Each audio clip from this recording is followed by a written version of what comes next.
Esse encontro aqui de hoje é um encontro em parceria com a Temporal Editora.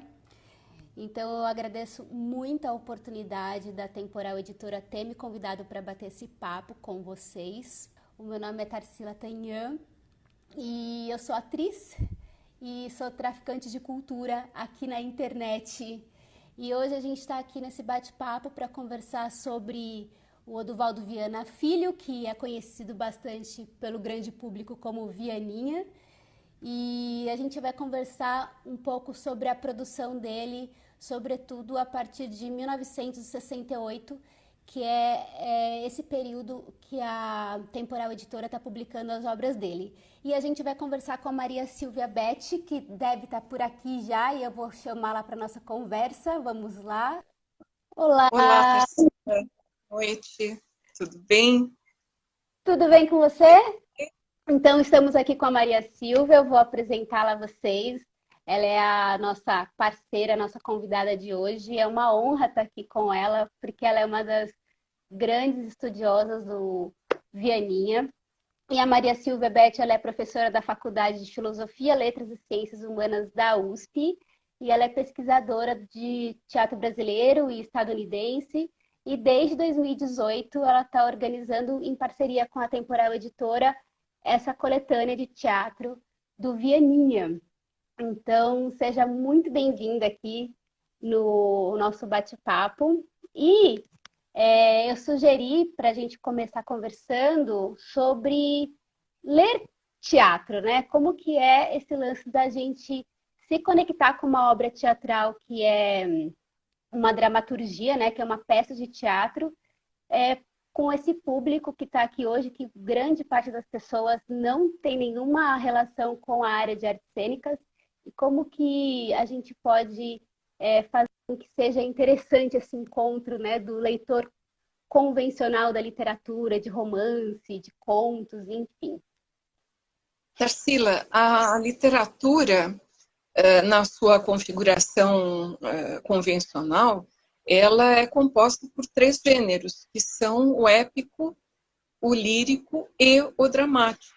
Então, o texto dramatúrgico deveria fazer parte da experiência de formação de todos os leitores, né?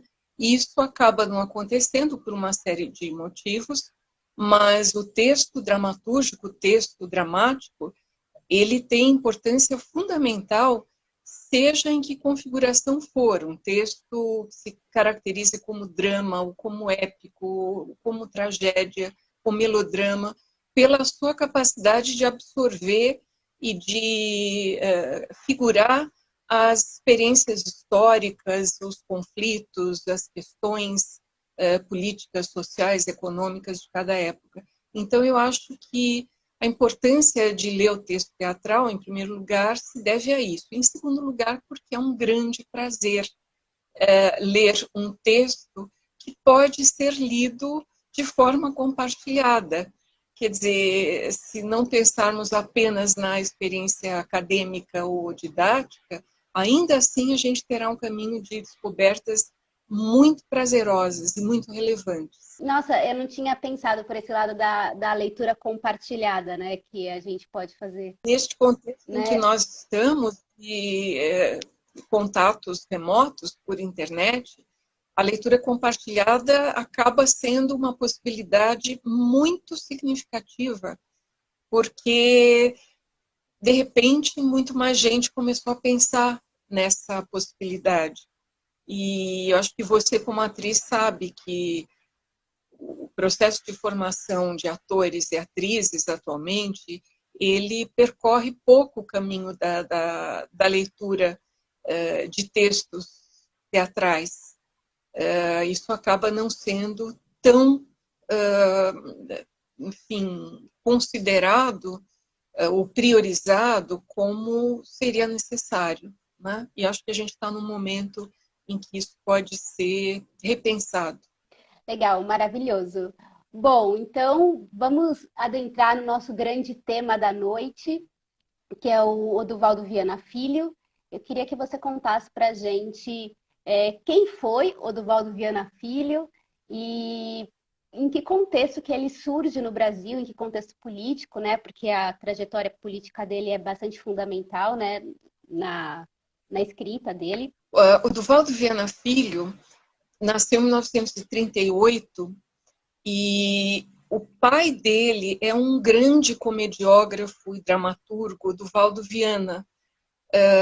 A mãe do Duvaldo Viana Filho foi a dona Deucélia Viana, uma mulher interessantíssima, com uma história de trabalho na radiodramaturgia, no jornalismo e de uma forma muito marcante na militância política dentro do PCB, do Partido Comunista Brasileiro.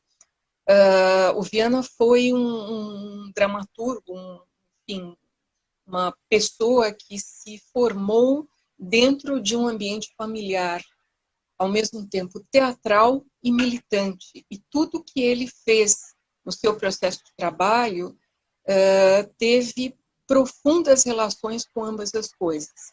O Viana estreia como ator dentro do Teatro Paulista do Estudante, no início dos anos 50, inicialmente reunindo um grupo de militantes ligados ao movimento secundarista. Os anos 50 foram anos de grande efervescência do movimento secundarista, e com ele ingressam no Teatro Paulista do Estudante Vera Gertel, Sérgio Rosa, Marilza Viana, Gianfrancesco Guarnieri, e por esse caminho do Teatro Paulista do Estudante, o Viana e seus companheiros acabam ingressando no Teatro de Arena de São Paulo, onde eles viriam a se profissionalizar.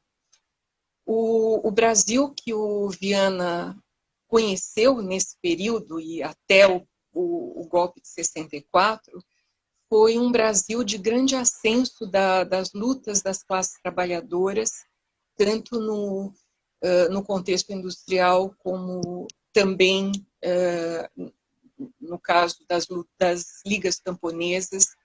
Foi um momento de grande florescimento da cultura popular. Ele participa como um dos fundadores do Centro Popular de Cultura da União Nacional dos Estudantes. O Centro Popular de Cultura começa entre 1960 e 61, em 62 se liga à União Nacional dos Estudantes.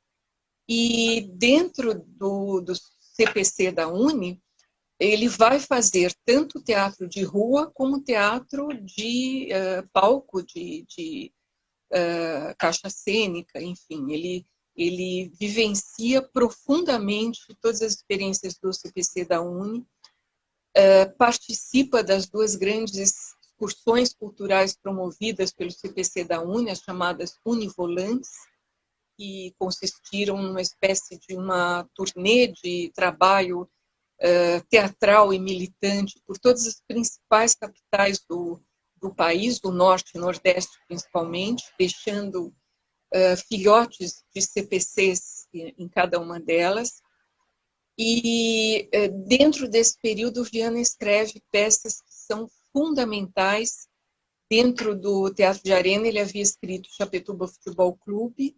No CPC, ele vai escrever A Mais-Valia Vai Acabar Seu Edgar, que é uma peça que praticamente dá origem ao CPC, e foi encenada com direção do Chico de Assis no anfiteatro da Faculdade de Arquitetura da Universidade do Brasil, na época.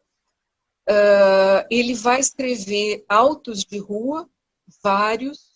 Eu digo ele porque ele participava dos coletivos, mas a autoria do Viana é quase que incontestada por todos, né? Era o Viana escrevendo, a máquina de escrever dele, enfim, o coletivo reunido em torno dele. Então ele vai escrever O Alto do Tutu Está no Fim, O Alto dos 99%, que é um trabalho que coloca em foco a universidade, na chave de dramaturgia, digamos, mais convencionalmente estruturada. Ele vai escrever Brasil Versão Brasileira, que é uma peça com técnicas piscatorianas, de teatro épico com uso de slides, de projeções. Vai escrever Quatro Quadras de Terra, que é uma peça sobre o latifúndio e sobre a questão das, enfim, coalizões, né, dos apoios contraditórios para aqueles que estão no horizonte da luta. E vai escrever a peça que teria inaugurado o teatro da UNE, da União Nacional dos Estudantes, em março de 64, que foi Os Lazaretos mais os Benevides. Essa estreia acaba não acontecendo por causa do golpe, e a partir desse momento, de 64 em diante, todos os elos de contato entre intelectuais, militantes e trabalhadores são cortados. O Viana, entre 64 e 67, ele vai escrever, participar ativamente do Grupo Opinião, no Rio de Janeiro. No Grupo Opinião, ele vai ser um dos autores do Show Opinião, ele vai ser ator em Liberdade, Liberdade, e vai ser coautor de Se Correr o Bicho Pega, Se Ficar o Bicho Come. Nesse mesmo período, ele escreve uma peça chamada Mão na Luva, que ele acaba não compartilhando e que acaba sendo guardada e só descoberta muitos anos depois da morte dele, e vai escrever Moço em Estado de Sítio, que é uma peça que coloca em foco as questões da militância política naquele contexto turbulento dos enfrentamentos todos do imediato pós-golpe.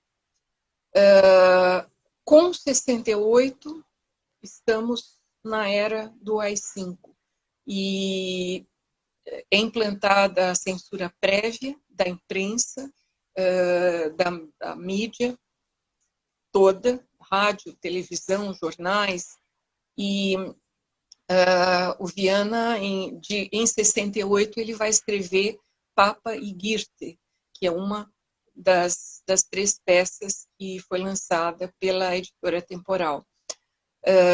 Nesse mesmo contexto, ele vai escrever Duralex sed lex, que é uma peça que passa muito perto da temática do Papa e Goethe, mas em chave de teatro de revista política. E na década de 70, o Viana vai escrever não só, mas também para a televisão. Ele passa a ter praticamente todas as principais peças dele censuradas. Isso já vinha acontecendo desde antes, então Viana nunca viu Papa e Goethe encenado, ele nunca viu Moço em Estado de Sítio encenado, e ele, nesse período dos anos 70, ele vai passar a tratar de forma muito verticalizada e muito crítica e significativa da classe média, o papel da classe média, as suas ambiguidades, as suas contradições, as suas cooptações pelos mecanismos ligados à ideologia do chamado milagre econômico. Ele vai escrever A Longa Noite de Cristal, que é uma das três peças publicadas. Eu estou destacando algumas, né?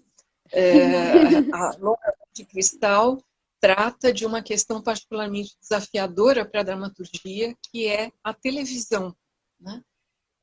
E a televisão nesse contexto do golpe, da ditadura, da censura, da perseguição política e das cooptações todas, das pressões para cooptar todos os principais quadros de pensamento, de alguma forma crítico, que estavam em atuação dentro da televisão. O Viana conhece muito bem esse contexto, porque ele próprio, além de ter familiaridade com a televisão por experiências de teledramaturgia anteriores, ele vai passar a escrever para uma série de programas teledramatúrgicos da Rede Globo chamado Caso Especial. Ele vai ter textos extremamente significativos. Um desses textos é Medéia, ele adapta Medéia para o contexto do morro e da favela carioca. E é esse texto do Viana que iria inspirar depois, inclusive depois da morte dele, a criação da peça Gota d'Água pelo Paulo Pontes, companheiro dele do CPC e do Opinião, e Chico Buarque de Holanda. Quando o Viana escreve a Medéia, ele estava particularmente interessado pela forma da tragédia. E uma das últimas entrevistas que ele deu, eu digo última em relação à morte prematura dele, veio a ter o título na sua publicação de Os Olhos da Tragédia. E isso é uma remissão direta a uma das falas do Viana na entrevista, em que ele diz: olhar nos olhos da tragédia é fazer que ela seja dominada. E ele achava que essa era a grande tarefa política do teatro naquele contexto terrível do país. Voltando à questão, o Viana escreve, ele se torna um dos roteiristas, o principal roteirista da série A Grande Família, ele e Armando Costa, seu grande amigo, companheiro, desde o Grupo Opinião. E, paralelamente, ele continua escrevendo dramaturgia. E, nesse período, particularmente entre 71, 72 em diante, ele começa a pesquisar para escrever uma peça que ele desejava que fosse uma grande síntese histórica e política do país. E ele começou a fazer uma pesquisa gigantesca a esse respeito. Ele acaba pedindo a colaboração de uma jornalista, que é a Maria Célia Teixeira, e com essa pesquisa e com esses dados e com esse desejo de fazer essa síntese do país, o Viana vai escrever O Rasga Coração, que veio a ser a última peça teatral dele. Ele morre em 74, Rasga Coração fica inédita, proibida pela censura até 1979, quando com a assim chamada abertura, a peça é liberada e ela veio a ser dirigida, montada pelo José Renato, companheiro do Viana, um dos fundadores do Teatro de Arena de São Paulo. De certa forma, o Viana fecha o ciclo do seu trabalho com um diretor que havia sido particularmente importante para o trabalho dele, de todos os companheiros da geração dele. Então, acho que um pouco é isso. Esse foi o percurso do Brasil do Viana, o teatro que ele viu, que ele fez, e que é difícil de resumir então, em poucas palavras. Não é um pouco, né? Um pouco é isso, é até engraçado, porque é bastante coisa e é impressionante, porque ele morreu aos 38 anos e é muita coisa, né, que ele produziu. Assim, uma produção... Tô chocada, porque eu entrei em contato mais profundamente com a obra do Viana agora, nesse último mês, porque íamos ter essa conversa, mas muitas coisas eu não tenho conhecimento, né? E é muita coisa mesmo, estou impressionada. Por isso que é importante a gente falar do trabalho dele, né? Dentro Claro, dessa proposta das edições e das conversas a respeito. sim, claro. Inclusive, eu queria até, você já até deu uma adiantadinha numa das coisas que eu queria conversar com você, mas a Temporal, ela está lançando esses livros aqui, que estão, aliás, belíssimos, né? Então tem o Papa... É Papa Hirte que fala? Que eu nunca sei falar o nome dessa peça. O Viana, na entrevista gravada, uma das entrevistas dele gravadas que eu tenho, ele fala Papa e Girte. O Tim Urbinato e Girte. O Tim Urbinati, que foi o diretor da primeira montagem clandestina e proibidíssima do Papa Egírte, ele fala Ihirte, mas eu acho que aí a pronúncia latina, latino-americana, é a que me parece mais difundida, Papa Egírte. Ok, então a gente tem aqui o Papi Git, que você deu uma pincelada, falou rapidamente dela, que é uma peça que foi escrita em 68. Aí eu queria que você me contasse para a gente um pouco da importância dessa peça aqui na época em que ela foi escrita. Tem a ver com o contexto da América Latina e tal. Então eu queria que você falasse um pouquinho para a gente desse contexto. O Viana escreveu Papa Egírte e inscreveu a peça no concurso de dramaturgia do Serviço Nacional de Teatro, nesse ano de 68. A peça foi classificada em primeiro lugar.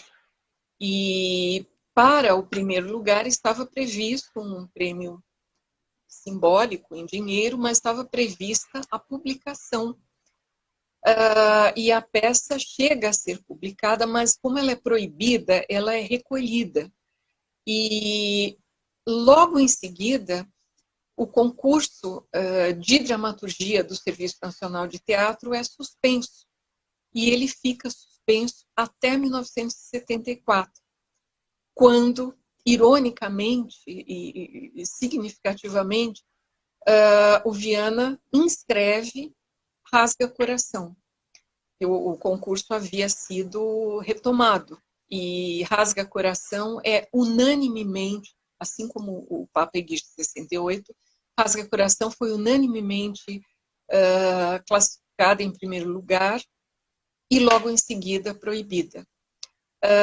Com o Papa Egídio, o que aconteceu é o seguinte: 68 foi o ano seguinte ao ano do assassinato do Che Guevara. Foi um período de grande efervescência das lutas militantes. O PCB, o Partido Comunista Brasileiro, vinha desde o pós-64, passando por um processo bastante intenso de dissidências dos seus quadros históricos, né, como Câmara Ferreira, Marighella, todos pessoas muito ligadas à família do Viana, ao próprio Viana. E em 67, com o assassinato do Che, coloca-se ainda com mais intensidade a discussão a respeito da estratégia de luta, da esquerda armada, né? E, ao mesmo tempo, estava-se num contexto de América Latina sob a égide do imperialismo dos Estados Unidos, da ingerência dos Estados Unidos em todas as suas esferas. Os governos ditatoriais da América Latina eram títeres da política externa estadunidense. Então, é disso que o Viana trata no Papa Egírte. O personagem protagonista, ele é um ditador populista de uma república fictícia chamada Alhambra, e ele é deposto e ele está exilado numa também fictícia república, e ele tenta, de todas as formas que ele considera viáveis, articular o seu retorno ao poder. Ele está numa espécie de um bunker, né, uma espécie de, enfim, de um ambiente em que a sua segurança está sendo proporcionada. Ele tem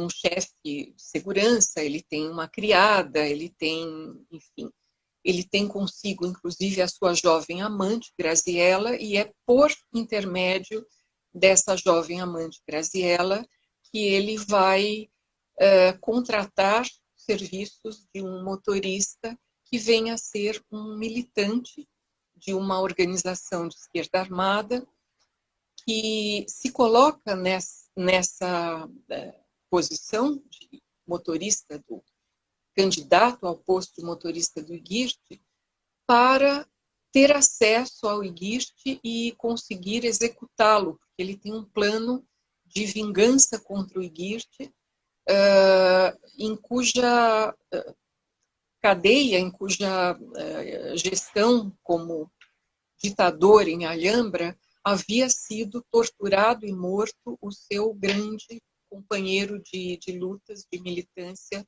Manito, Hermano Manito. E então a peça ela é muito tensa, porque ao mesmo tempo que a gente tem o ambiente da luta política institucional, e o IGIRT faz contatos, ele procura articular uma reunião com o representante do governo dos Estados Unidos, ele imagina que ele terá chance de ser reconduzido ao poder em Alhambra.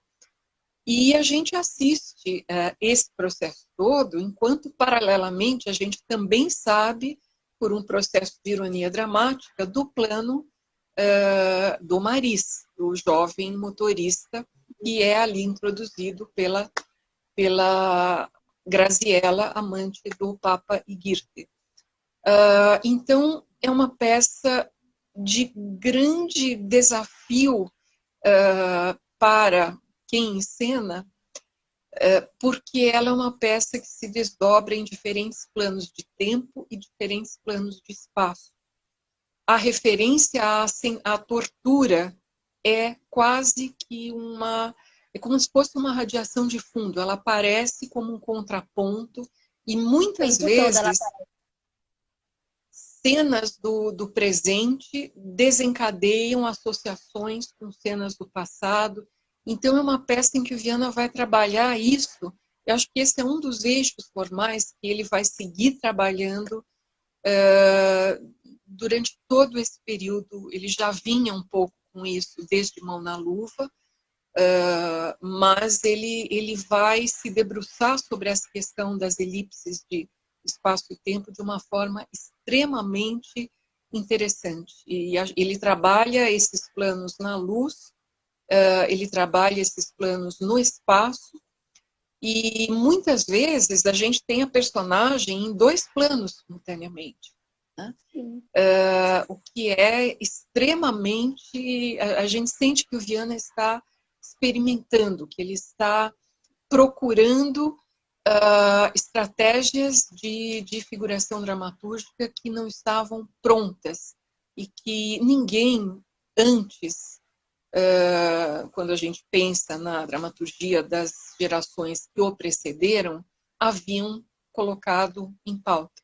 Então, esse é o Papa IGIRT. Quando, em 1976, o Tim Urbinati, que era, na época, um estudante da Faculdade de Ciências Sociais, da Faculdade de Filosofia, Letras e Ciências Humanas da USP, ele havia acabado de criar um grupo de teatro e, com os seus atores e atrizes, eles pensam em encenar uma peça da Consuelo de Castro, que era sobre o contexto da Maria Antônia, em 1968. A peça da Consuelo de Castro estava proibidíssima também, então ele vai procurar a Consuelo de Castro para pedir o texto, e quando ela dá o texto a ele, ela dá também um outro, e ela fala: esse outro texto é Papa IGIRT, uma peça do Oduvaldo Viana Filho. Leiam, vocês vão gostar de fazer também esse trabalho. E com isso, quer dizer, dito e feito, né? O Tim e os estudantes do grupo de teatro e ciências sociais, eles não conseguem autorização em nenhuma instância, nem mesmo dentro das instâncias internas da USP.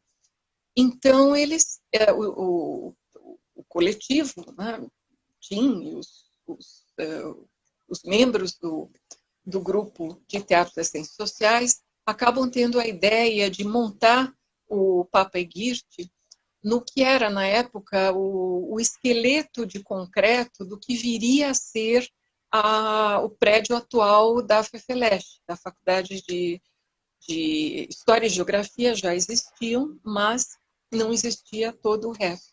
Eram esqueletos de concreto, não tinha luz, não tinha nenhuma infraestrutura, e o TIM acaba conseguindo emprestado do Miruel Silveira, na ECA, refletores. Eles acabam comprando 150 metros de fio elétrico, puxam uma fiação elétrica desde o aquário da Faculdade de História até os esqueletos de concreto do prédio que estava em construção, e lá eles fazem a montagem do Papa Egípcio, inclusive assumindo perante o público as circunstâncias da proibição. Então, antes de começar, eu não quero me deter muito nisso, mas eu acho que vale a pena duas coisas. Primeira, o Tim Urbinati deu uma entrevista para a editora Temporal, e essa entrevista, o vídeo dessa entrevista está no site da editora, e ele relata isso de uma maneira que é imperdível. A segunda coisa é que o Tim está terminando, não é terminando de escrever, não é o termo, mas terminando de ter o seu livro sobre o teatro de alunos das ciências sociais desse período, preparado editorialmente pela UCTEC. Então, em algum momento, quando as editoras conseguirem um pouco de fôlego para colocarem seus lançamentos, enfim, nas mãos de todos os seus leitores e interessados, a gente terá um livro do Tim Urbinati relatando todo esse percurso que foi a montagem número 1 do Papa Egípcio no Brasil. A montagem profissional, que foi a do Sérgio Brito, foi assistida pelo Sérgio Brito, quer dizer, o Sérgio Brito foi um dos espectadores que foi à Faculdade de Ciências Sociais assistir à montagem do Tim.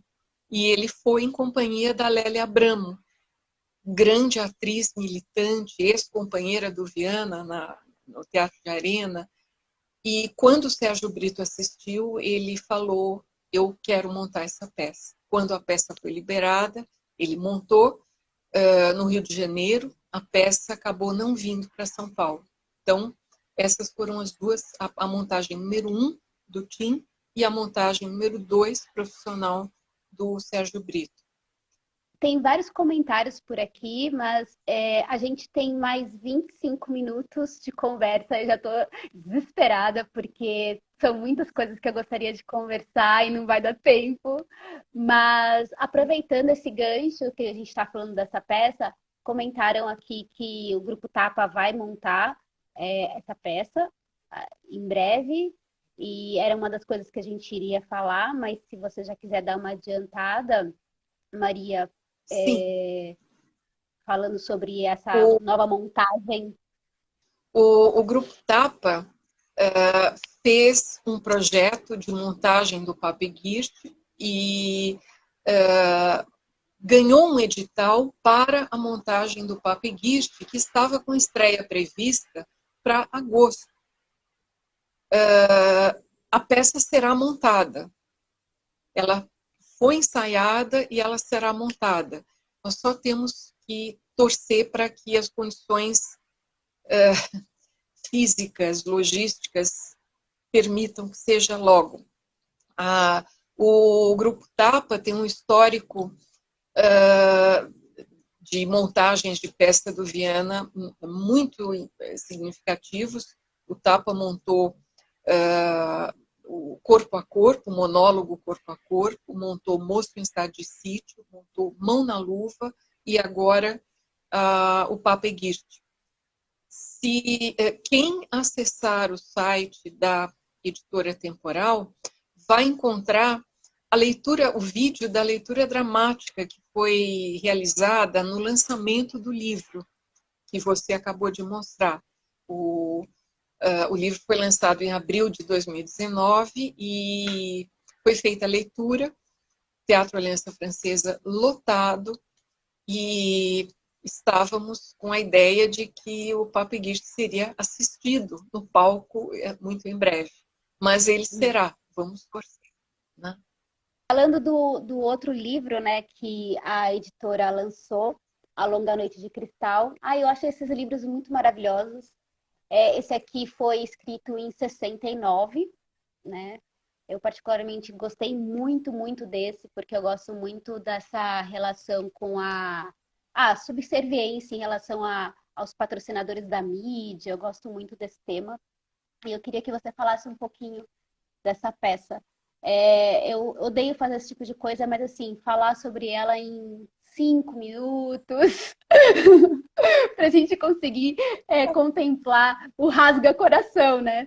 Enfim, senão não vai dar tempo. Então, Tarsila, Cristal é o protagonista da peça. Ele havia sido, na década de 50, 40, 50, ele havia sido um locutor de rádio muito famoso, muito prestigiado, e ele se chama Celso Galhano, e ele acabou ganhando o apelido de Cristal pelo timbre cristalino da sua voz. No contexto da peça, ele já, na época da ditadura, ele se torna o âncora. Na época não existia o termo âncora, mas ele era o apresentador de um programa de notícias, de uma emissora de televisão, e ele tem uma incompreensão muito grande da situação da emissora. O diretor de telejornalismo da emissora sofre pressões violentas por parte da censura, dos patrocinadores, da concorrência, e principalmente com a tentativa de substituir o programa de notícias por novelas, etc. E, por não compreender essa perspectiva e por ser uma pessoa bastante autocentrada no seu grande ego, o Cristal acaba fazendo algo que vai desencadear uma situação que a peça vai discutir. Ele presencia um ato de negligência médica, de negligência de atendimento de uma trabalhadora, de uma mulher muito humilde, a quem um hospital acaba negando atendimento.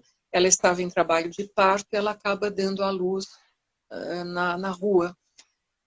O Cristal presencia isso e ele resolve dar esse furo de reportagem. E isso desencadeia uma terrível crise, porque o hospital era subsidiado pelo patrocinante principal do noticiário. Então ele vai ser chamado, vai ser pedida a ele não a retratação, mas pedem-lhe que desminta a notícia. E ele se nega. Quer dizer, a questão do Cristal é que a negativa dele não se dá pela questão política, mas se dá pela questão da sua renitência em acolher ou de aceitar os padrões de telejornalismo que estavam sendo implantados pelo diretor, que é uma importante personagem, né? O editor, diretor, né? De isso. E ele se recusa, então essa incumbência é dada à companheira de bancada dele, que era apresentadora, inclusive bonita e com a incumbência de dar um toque de beleza feminina e charme para os padrões da televisão da época. E quando ela lê o desmentido, ele no ar se pronuncia e fala, foi verdade, eu vi, quer dizer, ele desmente o desmentido. Quer dizer, a peça, a gente não tem tempo de falar, mas é impressionante todas as circunstâncias de que o Viana vai tratar, e é impressionante a atualidade delas. Vale a pena ler, discutir, enfim, pensar a respeito. Bom, só para dar uma explicação para as pessoas que estão aqui, a gente tem essa 1 hora aqui no Instagram, e o Instagram, quando dá 1 hora, ele derruba a gente do nada, e a gente precisa se despedir antes do Instagram interromper a gente, né? A gente tem aqui mais 17 minutos e eu preciso de pelo menos uns 5 minutinhos finais para dar uns recadinhos da temporal, mas vamos tentar falar em tempo recorde um pouco sobre a grande obra-prima do Viana, que é o Rasga Coração. E a gente vai ter 5 minutinhos para falar e qualquer coisa eu te interrompo. Ai, desculpa. Tem gente pedindo para falar do dossiê, do Viana, do Rasga Coração. Não vai nem dar tempo de falar do dossiê, gente. Mas vamos lá. Cada uma dessas peças daria uma live inteira só sobre elas. O Rasga Coração é a grande O Rasga Coração é a grande síntese histórica, poética, política, teatral desse país. No Rasga Coração, Viana coloca praticamente o século XX inteiro, até aquele momento, desde o início do século XX, 1904, com a campanha da vacina do Oswaldo Cruz, até os anos 70, com o contexto de contracultura, de questionamentos das formas de militância política da velha guarda, principalmente do PCB. Né? O Viana escreve o Rasga Coração, ele faz uma dedicatória dupla. Um dos lados dessa dedicatória é a velha guarda militante que ele conheceu na casa dos pais dele, e que se reuniam efetivamente na casa dos pais dele. Às vezes tinha reuniões em todos os cômodos do apartamento da família Viana. Então ele dedica a essa velha guarda e dedica paralelamente ao seu filho primogênito, que na época estava na fase de adolescência e de questionamento dos caminhos da luta política, enxergada por esse caminho da militância do PCB. A Silviana vai trabalhar questões que é difícil a gente falar a respeito, porque o Rasga Coração é uma peça absolutamente processual, e ela é uma peça feita de uma maneira incrivelmente vigorosa no sentido da sua expressão cênica, dramatúrgica. Quer dizer, a gente sente a paixão do Viana pela palavra, pela humor. Quer dizer, é uma peça que tem momentos muito engraçados. A gente tem uma personagem que é o grande companheiro do protagonista, Manguari Pistolão, que é o Lorde Bundinha, né? Que é uma personagem que assinala uma época. Né? Quer dizer, quando o Lorde Bundinha morre, é um pedaço daquele Brasil boêmio do Rio de Janeiro, enfim, aquele pequeno dandy meio jocoso e crítico. Né? Quer dizer, são personagens de extraordinária envergadura.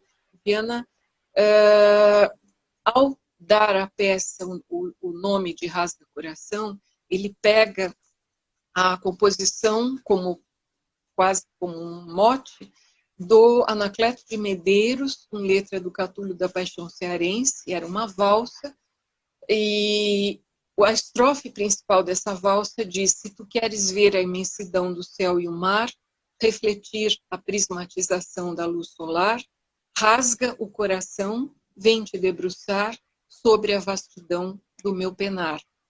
Essa valsa e esse trecho dessa valsa haviam sido também trabalhados pelo Villa-Lobos, o compositor Villa-Lobos, no Choros número 10, que é uma peça sinfônica do Villa-Lobos. Quer dizer, é impressionante como o imaginário do Rasga-Coração, como ele reverbera em todas as searas possíveis e imagináveis. Para escrever o Rasga-Coração, o Viana faz essa pesquisa, a qual eu já me referi, e essa pesquisa foi publicada. Acho que essa é uma das importantes coisas que essa edição fez, porque a pesquisa é quase que um trabalho por si só, né? Paralelo ao Rasga-Coração, mas é um caminho de descobertas e quase que um levantamento de todos os aspectos da vida do país, vista sob o prisma da sua classe de pequenos militantes, aqueles militantes do dia a dia, como o Manguari Pistolão, o protagonista. Então, acho que, não sei se eu passei, mas tentei não passar. Não, na verdade, você foi perfeita nos 5 minutos que eu te dei. Ai, tá todo mundo aqui pedindo uma segunda live, uma live por livro, enfim, aí vocês façam uma campanha lá no Instagram da Temporal para ver se eles de repente topam fazer uma live por livro, porque realmente são muitas coisas para se discutir e cada peça dele realmente é muito rica, né? Daria para a gente aprofundar em inúmeros temas que a gente não vai conseguir, infelizmente, porque não há tempo. E eu, ingênua, fiz um roteiro gigante aqui que não consegui contemplar nem metade do que eu gostaria, né? Mas eu só quero dar alguns recadinhos e depois a gente pode finalizar, falar mais uns 2, 3 minutinhos, só com alguns recadinhos da Temporal, para vocês que estão querendo saber mais informações sobre todas essas peças. Eu tenho aqui só as duas, A Longa Noite de Cristal e o Papa Igit. Eu não tenho Rasga Coração. Comigo eu tive que ler no Kindle. Mas a Temporal Editora, eles estão oferecendo... Olá, a Maria Silvia tem o Rasga Coração, que também tem uma capa belíssima. É muito linda. Essas edições, minha gente, são muito bonitas, são muito bem trabalhadas. É muito bonito mesmo. Assim, para além do conteúdo primoroso, né, que são as peças, as edições estão muito bonitas mesmo. Bom, as informações. A Temporal está oferecendo 30% de desconto em compras diretas da coleção Vianinha. Para vocês podem entrar em contato por mensagens aqui pelo DM do Instagram, ou pelo WhatsApp, que também está na bio do Instagram deles. Professores do ensino médio podem entrar em contato com eles para receber o material de apoio para trabalhar Rasga Coração em sala de aula. O projeto de publicação da obra do Vianinha continua e as próximas peças estão programadas para o próximo ano e as obras já publicadas serão lançadas em e-book em breve. Isso é muito bom. Bom, gente, vocês podem ir lá na bio da Temporal, que lá vocês vão ter um link que vai direcionar vocês para o blog e vocês também podem assinar uma newsletter que vocês recebem vários conteúdos especiais que eles produzem. Não sei com que frequência que eles produzem esses conteúdos, se é mensalmente, quinzenalmente ou semanalmente, mas aí depois a gente consegue essa informação. E eu acho que por hora eram esses os recados. E a gente tem aí mais 3 minutos para... Eu nem sei o que perguntar, porque tudo seria muito extenso. Mas você quer fazer algum complemento, Maria Silvia, assim, de forma livre?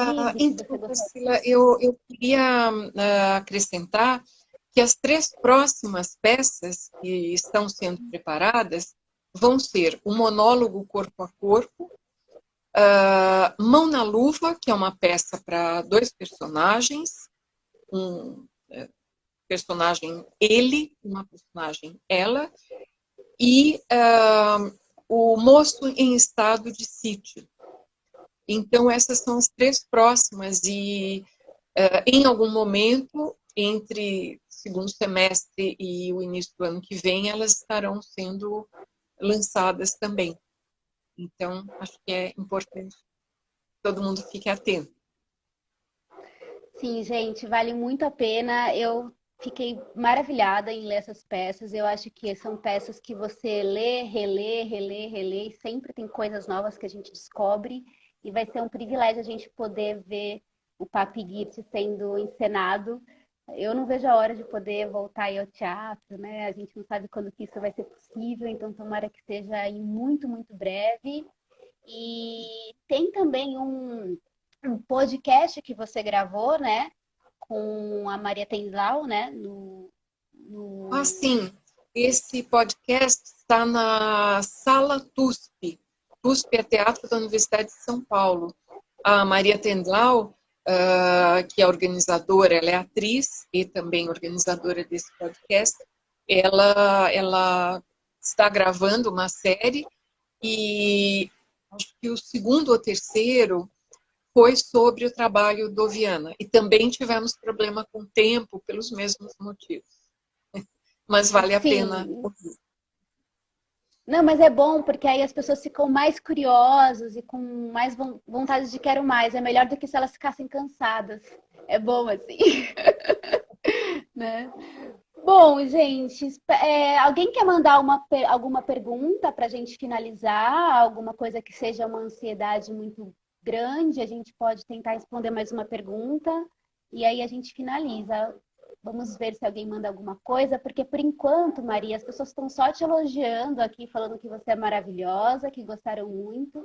Eu não sei se você está lendo os comentários por aí. E gente, infelizmente a gente teve um tempo muito curto. Enfim, fica com gostinho de quero mais mesmo.